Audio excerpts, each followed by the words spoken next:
Hey folks, it's Peter from PrimeReefs back at you again with a new video. I've been very busy lately, just typical summer stuff. I've had lots of ideas for videos, but I just haven't had a chance to kind of execute on them. So in this video, I wanted to cover what I'm doing for testing and specifically focus on ICP tests, what they are and why you should use them.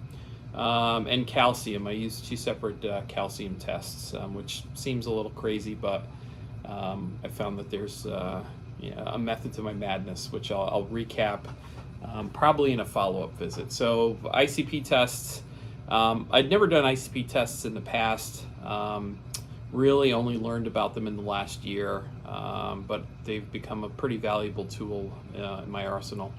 I use ATI ICP tests. I'm not sponsored by them. I paid for this, but I found I like the fact that they also test your RO water. So that was probably the biggest deciding factor. They send you vials that you fill with water. One is for RO water.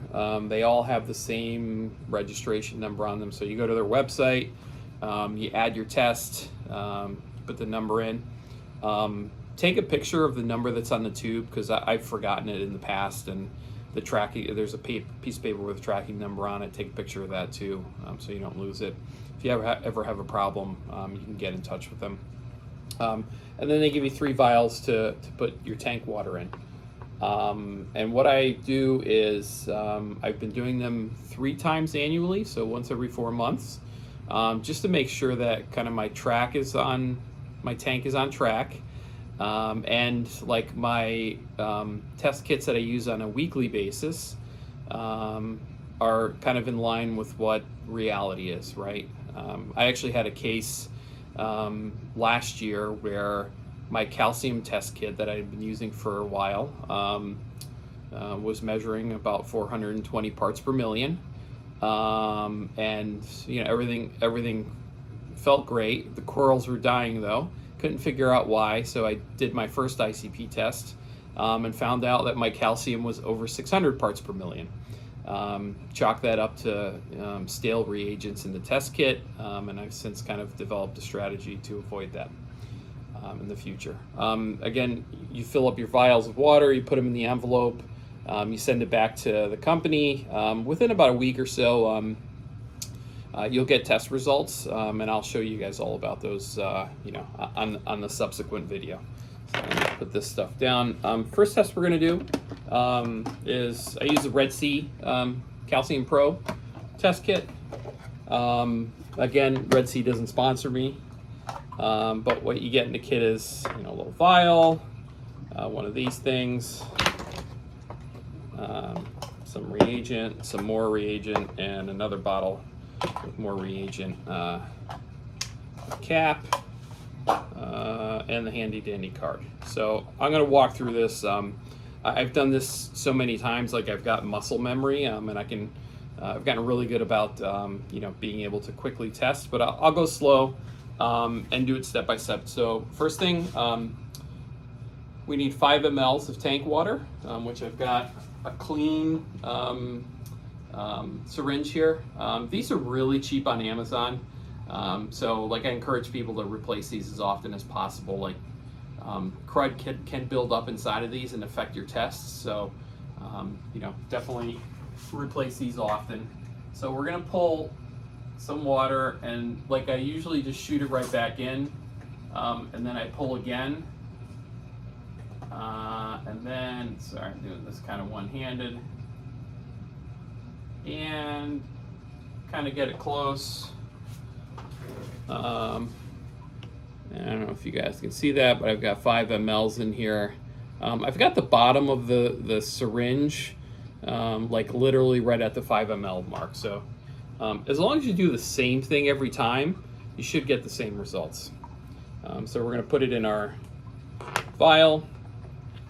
We're going to add 5 drops of our A reagent. 1, 2, 3, 4, 5. And then we're going to shake it for about 10 seconds. 5, 6, 7, 8, 9, 10. And then we're going to put 1 scoop of the B reagent powder.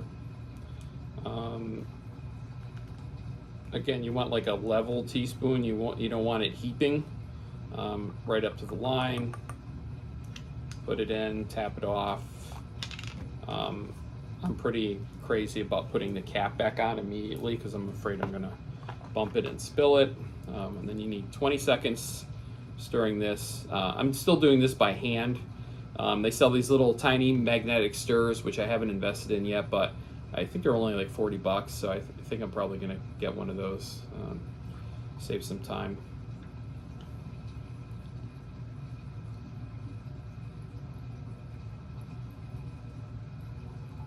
All right, so we're at 20 seconds. We're gonna pull the cap off. We're gonna screw on our titration thing. Notice I'm shaking everything. I don't know, I guess it's just a habit. And then you're gonna take your 1 ml syringe that comes with the kit, and you're gonna fill it. Some of these you're able to get up to the 1 ml line. Some of them you're not. It's pretty weird. This one fills up to 9/10. So that's what we did. And we're gonna start to kind of put this in. And I usually do it 1 ml at a time to start. So I'll do 1 ml and then I'll shake it. And I'll do another ml and then I'll shake it. Sorry, 3/10 of an ml, not an ml. We're at 4. So we're looking for this thing to turn blue, right? It's still pretty pink, hasn't started. So we're at 4.5. We're at 5. I'm gonna put my glasses on so I can see a little bit closer. 5.5. Still pretty red. 6. So it's starting to change color now, right? We're not quite there yet. Now I'll start doing quarter increments. So that's 0.625. They're a little bit purplish now. But if we sit here and we wait long enough, this is gonna start to turn red again. And I learned this, I've got a swimming pool and I test for calcium and it does the same thing. Like it'll bounce back to the pinkish color. Like as I'm talking here, it's literally switching back. So we're not done yet. I'm gonna put another 0.25, shake it again. It's turned purple or blue, but we're gonna wait a little bit longer because it might bounce back. You can kind of still shake it around.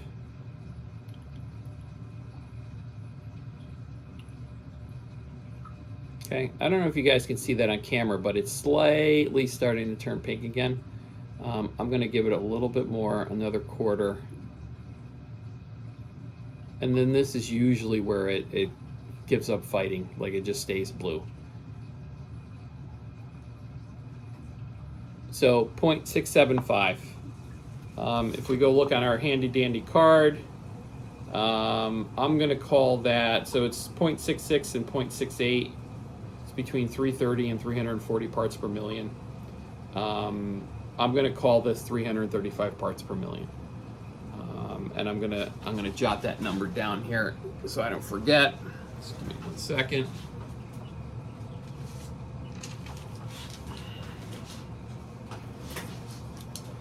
So we said 0.675, and we said that was 335 parts per million. All right, so we're gonna clean this up. When I test, I have a red cup. That's where like all the nasty stuff goes. And then like I'm pretty good about putting stuff away as I'm using it, because you don't want to bump into one of these things and have it spill all over the place. I like a clean working surface. So we're going to put all this stuff back in, and then I've got a thing of clean RO water. So I'm going to fill up my syringe, clean out the salt water. I'm going to put it in my vial. Gonna shake it around a little bit. And there we go. Everything's nice and clean, ready for next time. So we're gonna put this away for now, and then we're gonna take everything out of our Hannah test kit. This one's got a few more moving pieces, more parts. But basically there's the checker, everybody's familiar with those. The liquid reagent. I've got my vials. I've got the dry reagent. I've got the little pipette that everybody hates, but we're gonna have a good talk about why you shouldn't hate this. I'm gonna put my tip on, and then I've got my other pipette, I don't know how you pronounce those, for adding the RO water. So a couple of just random notes on this. Everybody hates this kit, and one of the things that they don't realize is, like, Hannah literally comes out and says, like, there could be a 6% difference in your test results between one test and another. Like, you could literally do 2 tests right after each other and get a 6% difference, right? So 6% on 400 parts per million is 24 parts per million, right? Could be that far off, or that there could be that much deviation. So again, like don't try and get exact numbers out of this. What you're looking for is trends over time, right? And so some other things, people hate this thing, but if you use it correctly, you shouldn't hate it. People don't like the envelopes because they're difficult to kind of open up and pour into. I'm going to show you a neat trick on how to do that. And like the actual checker itself, make sure that your batteries are fresh in this, because dead batteries will give you bad results. So yeah, that's about it. We're going to get started. Oh, and the other thing, so the liquid reagent, this kit comes with one of these. It's a 1 ml syringe. This reagent, like, no matter how well you clean out the syringe after you're done, I've noticed it leaves residue, because it's like a really, almost, I don't want to call it gelatinous, but it's a thicker liquid. I bought 100 of these on Amazon for $10, so they're 10 cents each. I've made the decision that, like, I'm going to use a new one of these for every single test that I do. And I found that I've gotten pretty consistent results kind of using my process. So let's get started. I'm going to kind of open this up, put it here on the table in front of me. The first thing you do is, you're going to put some of this liquid stuff in. So I crack it open, and you're going to notice, like, there's little dry residue from the last test. I open it. I kind of blow it out because I don't want that dry residue, like, getting all over the place. It's kind of like a Nintendo cartridge. I think you have to blow it. And then I'm going to put it in. I'm going to draw. And, like, I don't know if you guys can see that, but if you look towards, there you go. There's a bubble there, right?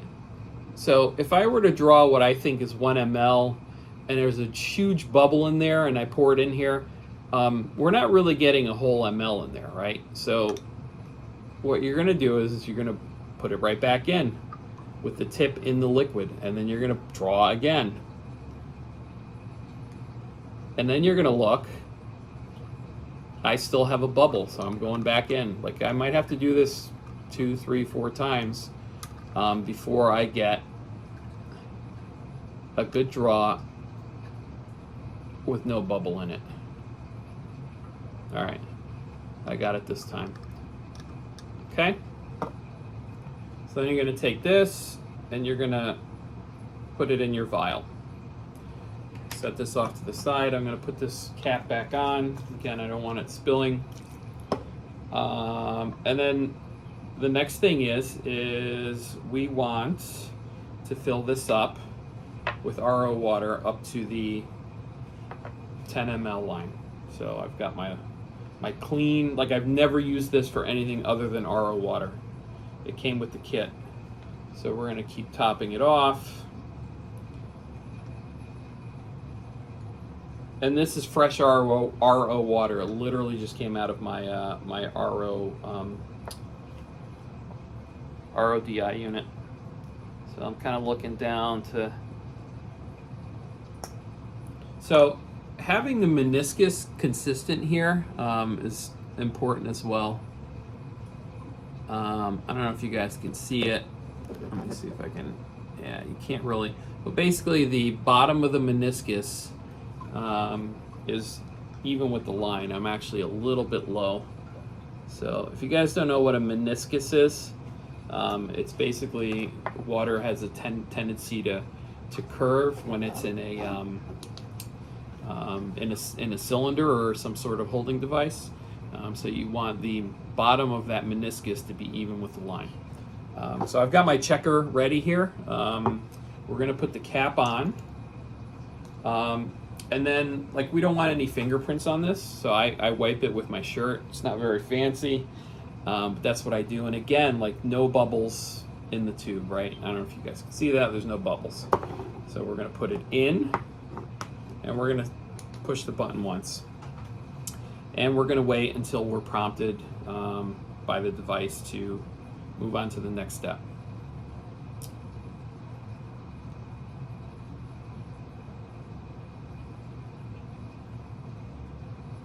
Sometimes it takes longer, of course, as you, here we go. We're ready to go. The next thing we want to put in is our salt water. So I've got the thing that everybody hates, but I found this to be very precise. And kind of my trick is, I'll put it in, I'll shake it around a little bit, let all the bubbles disperse. I'll push down, and that's going to push bubbles into the water. So I wiggle it around again, and then I let it come back up. And hopefully you guys can kind of see this. Like, literally, I'm on that that line, right? Which is kind of right here. I can do this 100 times, and it'll be the same exact amount of salt water from the tank every time. So I'm going to do this again. We're going to spill it in. The other thing about this is, like, there's two steps to it. Like, there's the first step, and that's where you want to push it to pull water out of the tank, and then let it come back up, and it'll draw the same amount of water. When you're releasing it into your cylinder, you want to push all the way down, like past that second step, so that all of the water is expelled from this. So let's do this again. We're going to put in water, push, get our bubbles to dissipate, pull up, and then, like, I want to wipe this off again because I don't want any of the water that's on the outside of this getting into our test cylinder. We're going to push all the way down, and we're good. All right, last step. These little Hannah packets. It took me a while to figure these out. They are kind of difficult. If you have any sort of like hand disability, I can't imagine how you would use these things ever. But I've kind of gotten a trick, so I'll kind of hold them like this and bat them around so that all of the reagent gets to the bottom. The calcium one's actually the best because it's almost like sand. It's really fine, and it flows down easily. So I'm going to cut along the dotted line one way. We're going to cut along the dotted line the other way. Okay, and then I'm going to unfold it. Okay. And then I'm going to kind of create like this little magic funnel. Okay, you guys see that? That's basically it. And then I'm going to put it here. I'm going to tap a few times. It's all in. Then I'm going to put my cap on. And I'm going to shake it.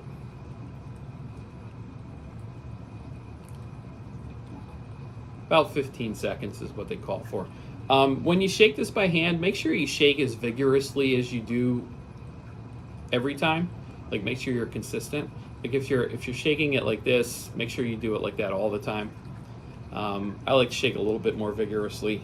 Again, the magnetic stir is very, very consistent, so I think it's a good idea to get one of those. Again, we want to take our fingerprints off.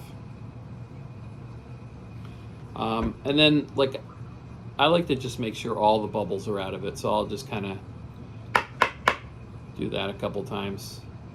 And then we'll put it in here, push the button.